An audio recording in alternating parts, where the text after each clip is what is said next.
সম্মানিত দর্শকবৃন্দ, আসসালামু আলাইকুম। আমাদের খামারের মুরগি বিক্রি করা শেষ হয়ে গেছে বেশ কয়েকদিন আগেই। আমার উচিত ছিল যে এই বিষটাগুলো আরও আগেই পরিষ্কার করে ফেলে দেওয়া, অর্থাৎ মুরগি বিক্রির 2-1 দিন পরেই এটা পরিষ্কার করে ফেলে দেওয়া উচিত ছিল, কিন্তু আমি সময়ের অভাবে কাজটা করতে পারি নাই। তো আমি প্রায় 10-12 দিন পরে কাজটা করতেছি।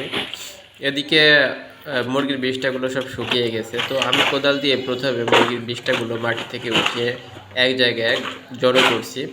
তো এগুলো এক জায়গায় করার পরে আমি এখন এগুলো এই যে গামলায় ভরে বস্তায় ভরতেছি। তো এগুলো বস্তায় ভরে আমরা দূরে একটা জায়গা আছে যেখানে আমরা এগুলো পালা দিয়ে রাখি।